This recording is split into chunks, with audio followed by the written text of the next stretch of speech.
ঠাকুরমার ঝুলি এই বাংলার নিজস্ব রূপকথার ঝুলি। বাংলার বিভিন্ন প্রান্ত থেকে নানা রূপকথা সংগ্রহ করেছিলেন ঢাকার কাছেই জন্ম নেওয়া দক্ষিণারঞ্জন মিত্র মজুমদার। সেসব এক করে একটি ঝুলিতে ভরেছিলেন তিনি। 100 বছরেরও বেশি সময় আগে প্রথম প্রকাশিত হওয়া এই ঝুলি এখনও এ বঙ্গে শিশু কিশোরদের রূপকথার তৃষ্ণা মেটানোর ভালো উৎস। যদিও আমাদের দেশে বেশ কয়েক বছর ধরেই রূপকথার কমতি নেই। ঠাকুরমার ঝুলির প্রয়োজনীয়তা এখন তাই প্রায় ফুরিয়েছে।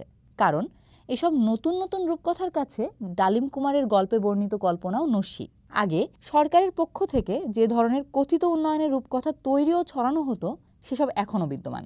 বর্তমানে শোনানো হয় রাতারাতি পরিবর্তনের রূপকথা, আর বাস্তবতা অস্বীকারের মধ্য দিয়ে আরেকটি ভিন্ন পরাবাস্তব জগৎ তৈরির চেষ্টা তো আরও প্রবল। তবে বাংলাদেশে এখন সবচেয়ে বেশি রূপকথা রচিত হচ্ছে মুক্তিযুদ্ধ ও 1971 সাল নিয়ে। স্বাধীনতার ইতিহাস নিয়ে, দেশের জন্মের ইতিহাস নিয়ে গত প্রায় 1.5 বছর ধরে নিত্য নতুন তথ্য পাচ্ছি আমরা। সেসব তথ্য ও বিশ্লেষণের আরেকটি চেয়ে রংচঙা রগরগে। সেসব এতটাই চমক জাগা নিয়ে যে আমজনতার চমকিত হওয়ার শক্তিও নিঃশেষ হওয়ার পথে। কেউ বলছেন 16ই ডিসেম্বর বাংলাদেশের বিজয় হয়নি, হয়েছে ভারতের। কেউ আবার বলেন 14ই ডিসেম্বর শহীদ বুদ্ধিজীবীদের হত্যায় জড়িত ছিল না স্বাধীনতা বিরোধী আল বদর আল শামসগং। কেউ কেউ আবার 1971 সালে এই দেশের মানুষের ওপর চালানো পাকিস্তানি বাহিনীর গণহত্যার মতো কর্মকাণ্ডের সত্যতা নিয়ে প্রশ্ন তোলেন অক্লেশে। কেউ আবার বলে ওঠেন বাংলাদেশের স্বাধীনতা ছিল ভারতীয় ষড়যন্ত্র, আর নিহত, আহত বা নির্যাতনের শিকার হওয়া মানুষের সংখ্যা অস্বীকার করার প্রবণতা তো প্রবল। সেই প্রবণতা কোনো নিরপেক্ষ দৃষ্টিতে হয় না, ইতিহাসকে আরও নৈর্ব্যক্তিক করার ইচ্ছাই হয় না, বরং হয় মুক্তিযুদ্ধকে অবজ্ঞা করার মানসিকতায়। অন্যদিকে প্রতিবেশী ভারতের সাবেক ও বর্তমান প্রধানমন্ত্রীরা তো অনেক বছর ধরেই 16ই ডিসেম্বরে এমনভাবে বার্তা লেখেন তাতে মনে হয় মুক্তিযুদ্ধটা কেবল ভারতীয় সেনারাই করেছিল, আর তাতে বাংলাদেশের মানুষের অংশগ্রহণও ছিল না। তবে এই দেশে জন্ম নেওয়া মানুষেরাও যখন 1971 সালে 16ই ডিসেম্বরকে ভাঁওতা বলে জোর গলায় দাবি করেন, তখন আসলেই কিছু বলার থাকে না। অবুঝকে বোঝানো যায়, কিন্তু যারা বুঝবে না বলেই অবুঝ সেজেছে তাদের আর বোঝানোর কি আছে? প্রশ্ন হচ্ছে, এমন ঘটনা কি স্বাধীন বাংলাদেশে এবারই প্রথম? উত্তর হচ্ছে না, তবে মাত্রার রকম ফের আছে। নিজস্ব অভিজ্ঞতার আলোকে বলা যায়, জ্ঞান হওয়ার পর গত শতকের সেই 90-এর দশক থেকেই আমরা দেখে আসছি একটি দেশের জন্মের ইতিহাসের মুহুর্মুহু পাল্টে যাওয়া। সরকার বদলের সাথে সাথেই আমরা দেখেছি স্কুল কলেজের পাঠ্য বইয়ের ইতিহাসের অধ্যায়ের বদলে যাওয়া। মজার বিষয় হলো, একটি স্বাধীন দেশে সরকারিভাবে তৈরি করা পাঠ্য বইয়ে স্বাধীনতার ঘোষণা এক এক সরকারের আমলে এক একজন দিতেন। কারো ভূমিকা ছোট হতো, কারো হতো বড়।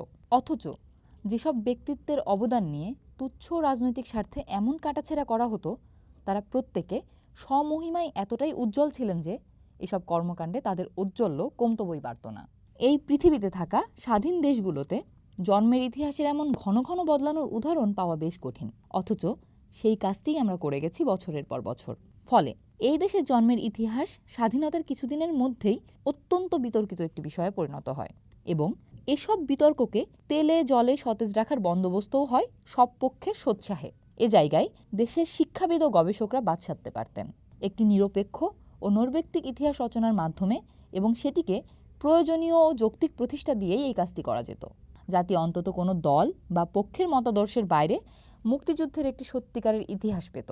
সবচেয়ে উপকার যেটি হতো সেটি হলো নানামুখী বা উদ্দেশ্যের ন্যারেটিভের বাইরে একটি কালেকটিভ ন্যারেটিভ তৈরির সুযোগ হতো। কিন্তু এদেশের সিংহভাগ শিক্ষাবিদ, গবেষক বা ঐতিহাসিকেরাও সেই দায়িত্ব পালন করেননি। এতে আখেরে লাভ হয়েছে এবং হচ্ছে স্বাধীনতার সত্যিকারের বিরোধীদের। ইতিহাসের বয়ানে বেশি ফাঁকফোকর রাখলে এবং মুক্তিযুদ্ধকে সত্যি মানা মানুষেরাই যদি সেই বয়ানকে বারংবার বিতর্কিত করার চেষ্টা চালিয়ে যায়, তবে বিরোধীদের কাজ সহজ হয়ে যায়। আর সেই কাজটি এখনও পূর্ণোদ্যমে চলছে। বিতর্ক তৈরির বদলে চলে এসেছে পুরো অস্বীকারের প্রচার। ধ্রুব সত্যের মতো জানা তথ্যও এখন উল্টে দেওয়ার চেষ্টা চলছে।